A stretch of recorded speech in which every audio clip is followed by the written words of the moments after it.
સહજાનંદ સ્વામી મહારાજની જય,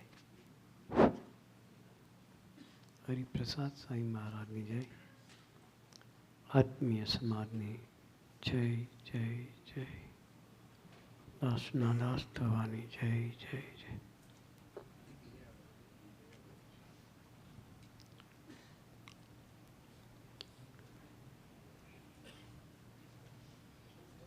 પરિવાર શિબિર ઊંઘમાંથી તુમાં જવાની યાત્રા.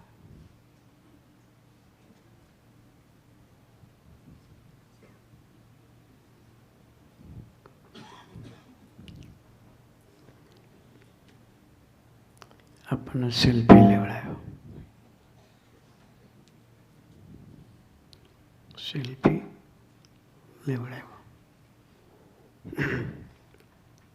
દરેકને જોવાનું કહ્યું.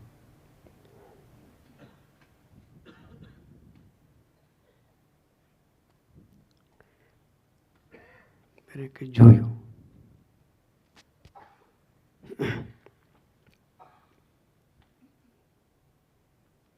શું જોયું?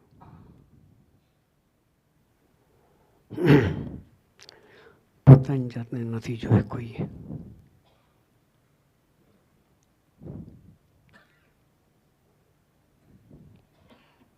ખરેખર પોતાની જાતને જ શોધવાની છે ને જોવાની છે.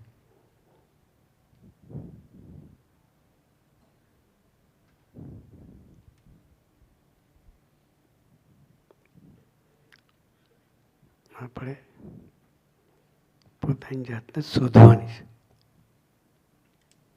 ખોઈ ના જઈએ. આપણે ખોવાઈ ન જઈએ એના માટે પોતાની જાતને શોધવાની. દરેક જગ્યાએ હું ક્યાં છું એટલું શોધવાનું, ખાલી ફોટામાં નહીં. એકલા ફોટામાં નહીં, પણ સવારથી રાતે સુવા જાય ત્યાં સુધીની યાત્રામાં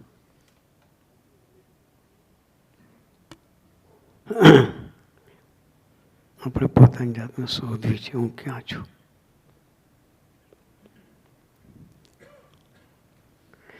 સ્વામીજી રોજ એવો સ્વાધ્યાય કરતા હતા.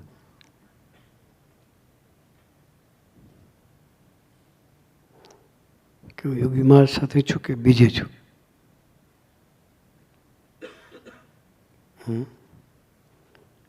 યોગીજી મહારાજ સાથે છું કે બીજે છું?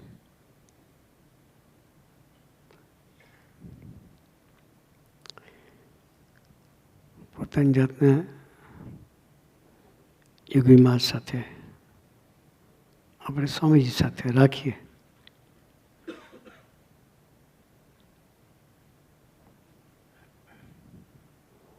તો હુંમાંથી તુમાં જવા માટે સહેલું થઈ જાય.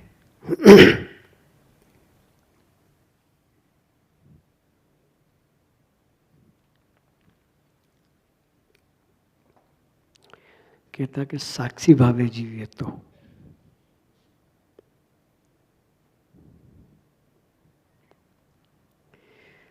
મારી સાથે સ્વામીજી છે જ. મારી દરેક ક્રિયા એ જોઈ રહ્યા છે.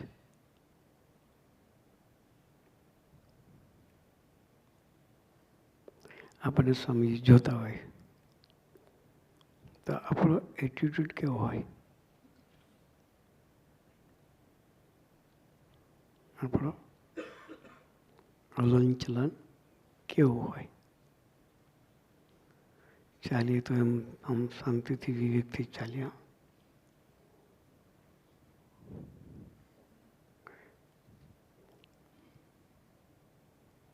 ચાલવામાં ધ્યાન રાખીએ કે આપણું પ્રદર્શન નથી થતું. સ્વામીજી બેઠા હોય ત્યારે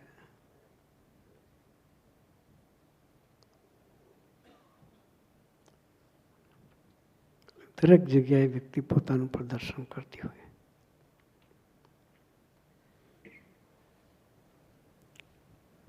એટલે પોતાની જાતને જોઈ છે કે હું કઈ જગ્યાએ કેવો છો.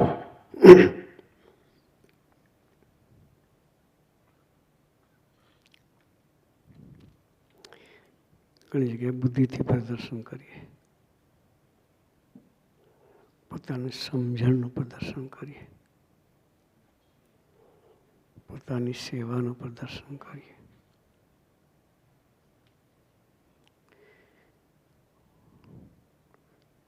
વિડીયોમાં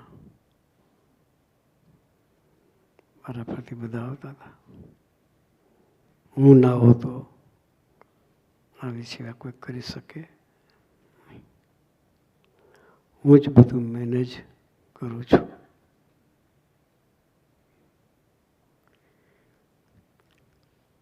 હું ના હોતો આ રસોડું થાય નહીં. હું ના હોતો પાર્કિંગની સેવા થાય નહીં.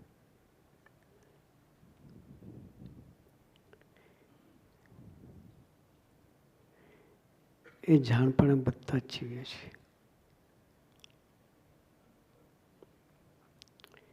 એમાંથી બહાર નીકળવું.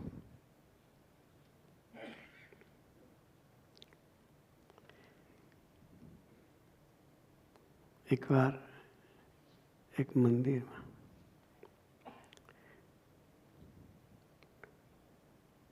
એક દીકરાએ ચોરી કરી.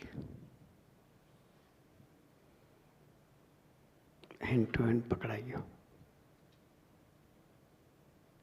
કોઈના ખિસ્સામાંથી ઉઠાવતા પકડાઈ ગયો.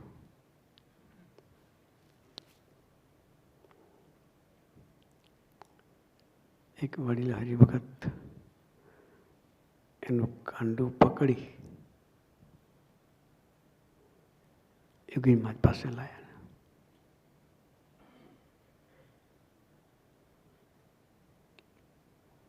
બાપાને કે ચોરી કરે છે, મંદિરમાંથી કાઢી મૂકો કે.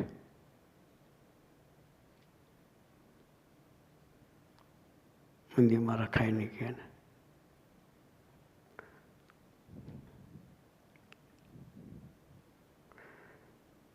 બાપાએ સાંભળી લીધું. પછી ધીરે એને કહ્યું, તમે શાસ્ત્રી મહારાજને ઓળખો છો? શું ભાઈ?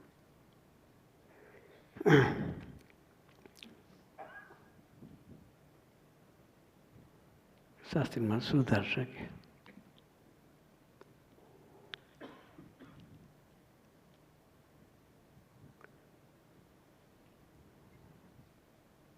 તમે એની વ્યાધિ કરતા નહીં કે.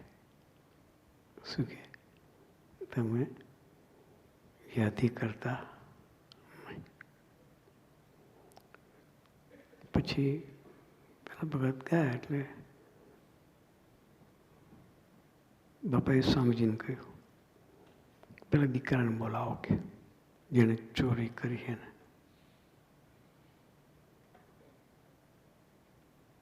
દીકરાને બોલાયો. થોડું વાતાવરણ શાંત થાય. બાપા કે તમે 2 દિવસ ઘેરે જાઓ કે. તમે 2 દિવસ ઘેરે જાઓ.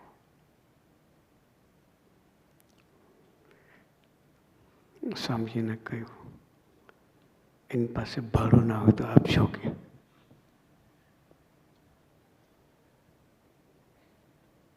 બુદ્ધિને શરણે મૂકવી એટલે શું? બાપાએ શું કહ્યું? એની પાસે ભાડું ના હોય તો આપજો. ચોરી કરીને ભાઈ ભાડું ના હોય? આપણે બુદ્ધિશાળી આપણે વિચારે કે ના વિચારીએ? જેણે ચોરી જ કરી છે, પકડાયો જ છે અને હકીકતે ચોરી કરેલી, એની પાસે ભાડું ના હોય?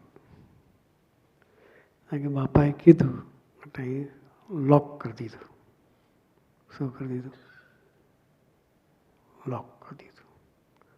બાકી સ્વામીજીની પ્રચંડ બુદ્ધિ, સ્વામીની પ્રચંડ બુદ્ધિ. અહીંથી પસાર થઈએ ને આપણે તો એ આપણે જોખી લે કે કેટલા પાણીમાં આપણે છીએ. એટલી પ્રચંડ બુદ્ધિ હોવા છતાંય યુગમાનના વચને બુદ્ધિને તાળું મારીને જીવે છે.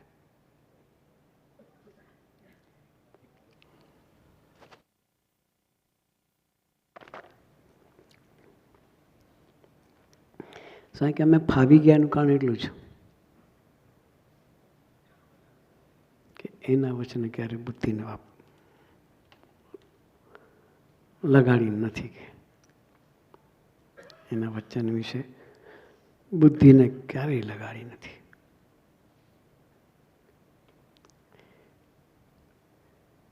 એક એ 22 ચોરી કરી છે ને પૈસા આપો તો આપવાના, આપ્યા. પૈસા આપ્યા, આપણે હા પાડીએ પણ પાછળથી આપીએ નહીં. હો કે સલાહ ચોરી કરીને લઈ ગયો હું આપણે તો બાપાએ કહ્યું બરાબર છે, સ્વામીજી આપ્યા. એના સ્વભાવનું પોષણ નથી કર્યું, એક માની આજ્ઞા પાડી. શું કહ્યું? વ્યક્તિના સ્વભાવનું પોષણ નથી કર્યું, પણ એક મહારાજની આજ્ઞા પાડી. પછી બાપાએ સ્વામીજીને ધીરે કહ્યું એ ગમે એવો છે કે શાસ્ત્રી મહારાજની કોલેજમાં તો આવી ગયો ને કે. શું કહ્યું? શાસ્ત્રી મહારાજની કોલેજમાં તો આવી ગયા ને. સુધરશે કે સ્વામીજીને સુધરે ન સુધરે કંઈ પડી નહોતી. બાપા કહે એ પ્રમાણે જીવ એટલી જ પડી હતી. એટલે મોટા પુરુષના વચને સરળ થઈએ તો બુદ્ધિ દાસી બને. આપણે સ્વામીજીના આવા પ્રસંગોનું મનન ચિંતન કરવું છે.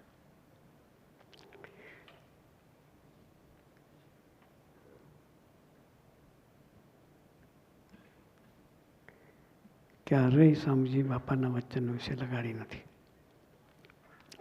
બાકી લૌકિક દ્રષ્ટિ જોઈએ તો બાપાનું આખું અંગ બુદ્ધિ તત્વનું દર્શન ના થાય એવું બાપા દર્શન કરાવતા હતા.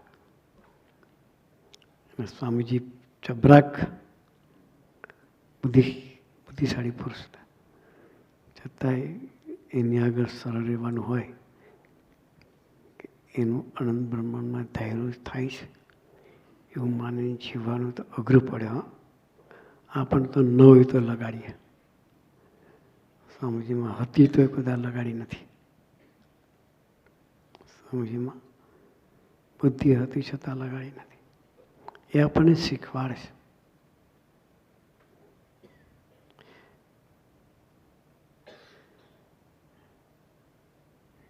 કે આપણી નથીને લગાડીએ છીએ. બુદ્ધિના દાતા તો એ છે એવું સ્વામીજી માનતા હતા.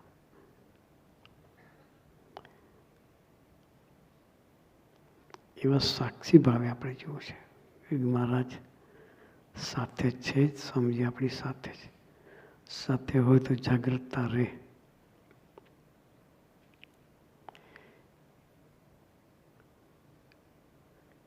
નિમિત્ત થઈને સેવા ભક્તિ કરીએ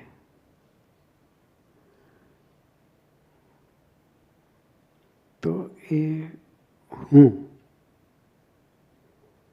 ક્યારે નીકળી જાય ખબર ના પડે. નિરંજન સ્વામી કહ્યું ને, હુંની સાઈઝ મોટી,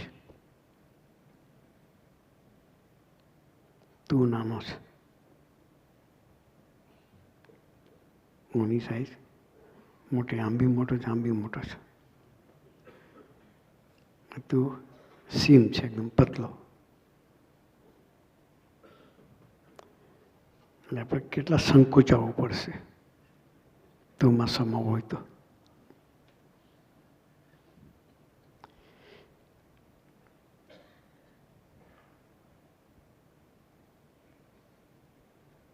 પોતે જેટલા વિકાસને પામ્યા છીએ હું કરી કરીને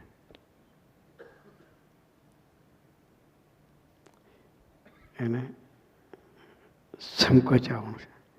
એટલે સ્વામીજી કહેતા હતા બહુ પસારા મત કરો.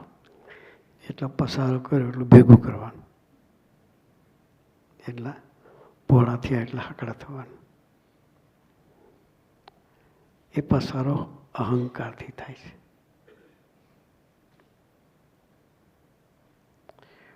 હું કરું. નિરંજન સ્વામી કહ્યું કે સ્વામીજીને કબડ્ડીની ગેમ ગમતી હતી. એનું કારણ હું તું કરે. શું કરે?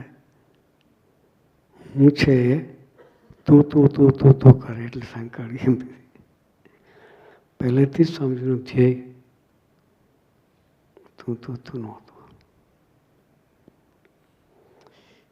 આપણે ધ્યેયને પકડો બસ. કરનાર તું, કરાવનાર તું. સ્વામીજી પ્રદેશ સંતો બનાવનાર સ્વામીજી, પ્રમુખ બનાવનાર સ્વામીજી, કાર્યકર્તા લીડર બનાવનાર સ્વામીજી. આપણા પ્રદેશમાં સ્વામીજી આવ્યા હોય, સ્વયં પૂછે કે શું કરીશું, કઈ રીતનો પ્રોગ્રામ કરવાનો છે. પ્રદેશ સંત કે આમ એટલે ત્યાં સરળ.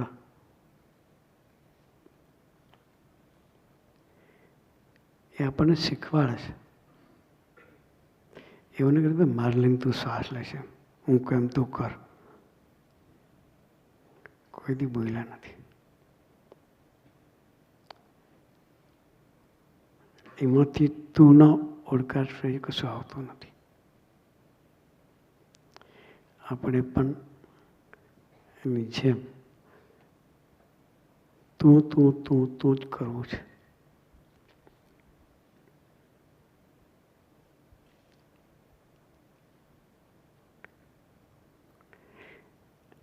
લેસન એક દિવસનું નથી.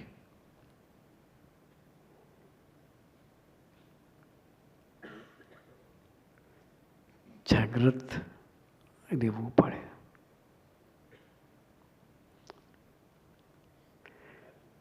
આવું લેસન બ્રહ્માંડમાં કોઈ જગ્યાએ માસ લેવલે અપાતું નથી. એક સ્વામીજીના સમાજમાં જ આ હુંમાંથી તુમાં જવાની યાત્રાનું લેસન આપણને મળે છે. માસ લેવલે ઇવોલ્યુશન કરવાનો સંકલ્પ સ્વામીજીનો હતો. મેં કર્યું બધાનું.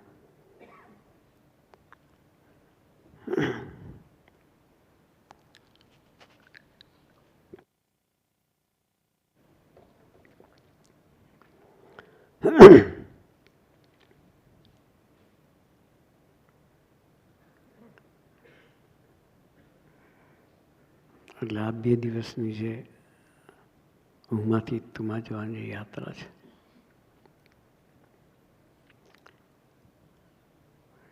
એક ગોષ્ઠી, એક પ્રવચન અહીંથી લઈને જવું છે.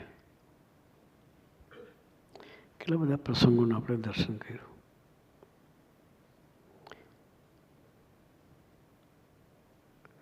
મહારાજને ગુરુ રામાનંદ સ્વામીએ પત્ર લખ્યો. થાંભલાને બાથ ભીડીને રેજો.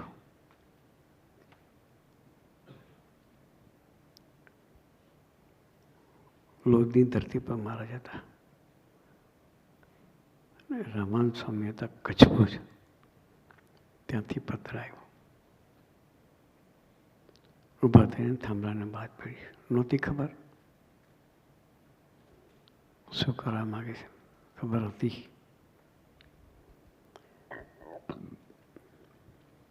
ભેટ્યા. સ્વામીજી વાત કરી કે 12 મિનિટ સુધી થાંભલાને ભેટી રહ્યા. કેટલી મિનિટ? સર્વેનો આધાર, સર્વેનો પ્રાણ. ઉદ્ધવના અવતાર સમાન રામાનંદ સ્વામી, એના વચને 12 મિનિટ થાંભલાને વાત પડી.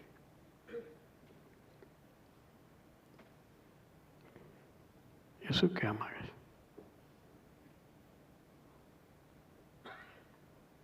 એના વચ્ચેને બુદ્ધિને તાળું મારવાનું શીખવાડે છે. જેમ સ્વામીજીએ બાપાના વચ્ચેને બુદ્ધિને તાળું માર્યું.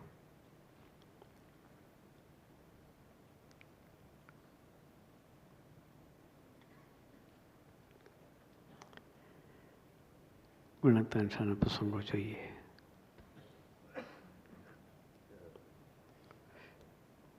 પરમહંસોને મહારાજે પૂછ્યું, તમારી જે વિશેષતા હોય કહો.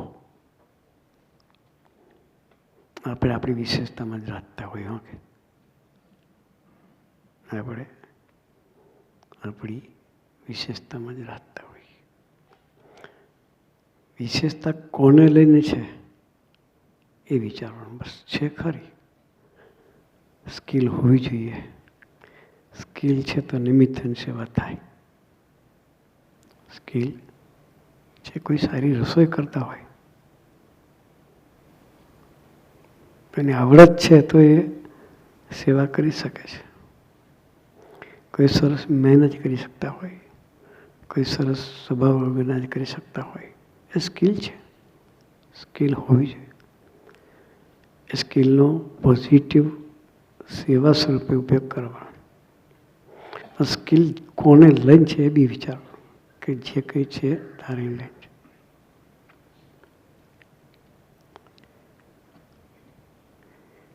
એ છે હુંમાંથી તુંમાં જવાની યાત્રા. સમજો કે અમે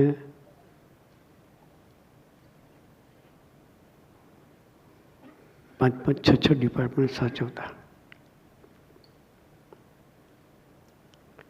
સેવા કરીએ, બધી જાતની સેવા હોય. સ્વામી વર્ણન કરે, ઝાડુ મારવાની સેવા અમારી, વાસણ સાફ કરવાની સેવા અમારી, ગૌશાળા સાફ કરવાની સેવા અમારી, ઘાટ સાફ કરવાની સેવા અમારી, હરિભક્તોને જમાડવાની સેવા અમારી. બધી જ સેવામાં સ્વામીજી હતા. કારણ કે અમારી સેવા પતે એટલે અમે અમારા બ્રહ્માંડમાં. કયું બ્રહ્માંડ? સ્વામીજીનું બ્રહ્માંડ કયું?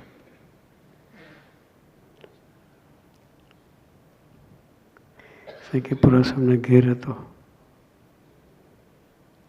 4 લેવા જવું, ઘેરેથી નીકળું,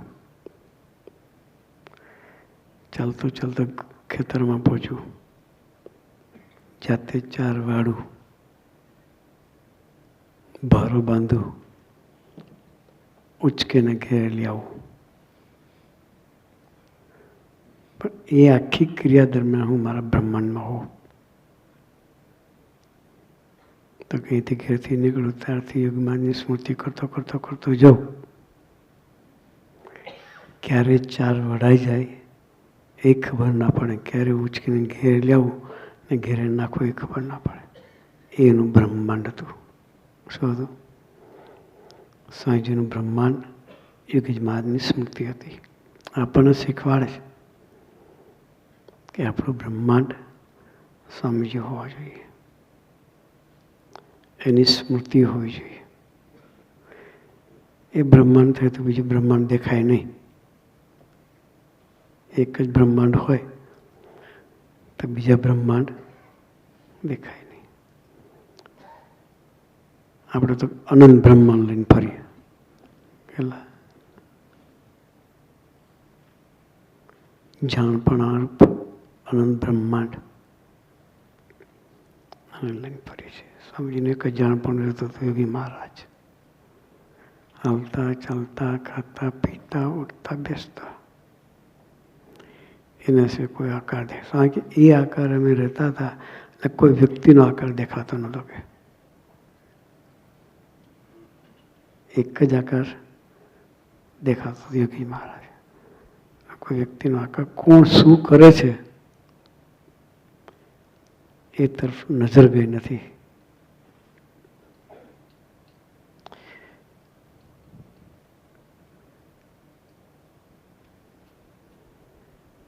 એ દેખાતું જ નહોતું. કે આપણને તો બધું દેખાય. એમાંથી બહાર નીકળવું છે. એના માટે સ્વામીજીના જીવનના પ્રસંગોમાં ડૂબવું પડે. સ્વામીજીએ પોતાના જીવનનું અદ્ભુત દર્શન આપણને કરાવ્યું છે.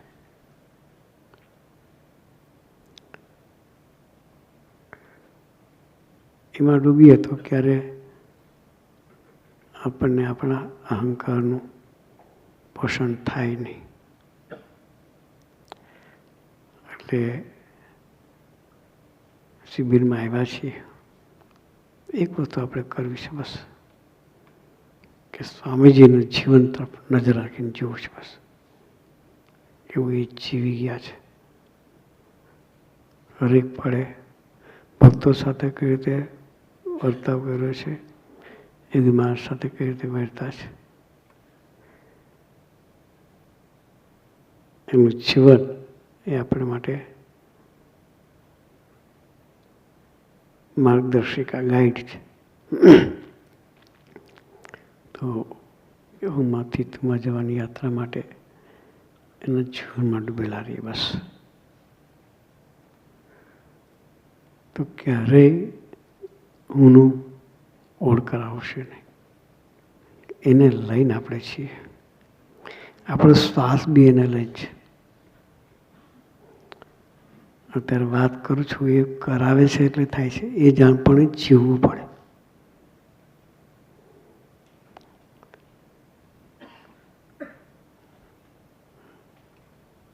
એટલે બ્રહ્મિયા સ્વામીએ અમદાવાદ 7 દિવસનું પારણ કરેલું. જાગૃતતાપક. દરેક વસ્તુમાં જાગૃત રહેવું જ પડે. જાગૃત નહીં તો હું રૂપી બિલાડો તાજો થયા કરે. શું થાય? ત્યાં ખરપડી મારીને કાઢવો પડે. શું કરવું પડે? એ ખરપડી બતાવી ને એ ખરપડી મારીને કાઢવો પડે. એ જાગૃત ના રહે તો ના નીકળે. તો બ્રહ્મિયાઈ સાંઈ જેવા સંત આપણને મળ્યા છે. નિરંતર જાગૃત રાખે એવા સંત છે. પોતે બી જાગૃત છે અને આપણને જાગૃત રાખે એવા સંત મળ્યા છે. તો એમના સહારે, એમની ગોષ્ઠીના સહારે, એમની સાથે મૈત્રી બાંધીને આપણી યાત્રા હુંમાંથી તુંમાં કરતા રહેવું છે. તો અખંડ જાગૃત રહેવું છે બસ. 7 દિવસનું પારણ બહુ અદ્ભુત કર્યું છે. એવી જાગૃતતાથી આપણે જીવીએ અને હુંમાંથી તુંમાં આપણને સૌને સ્વામીજી હસતા રમતા યાત્રા કરાવે. એ જ પ્રાર્થના સહજાનંદ સ્વામી મહારાજ.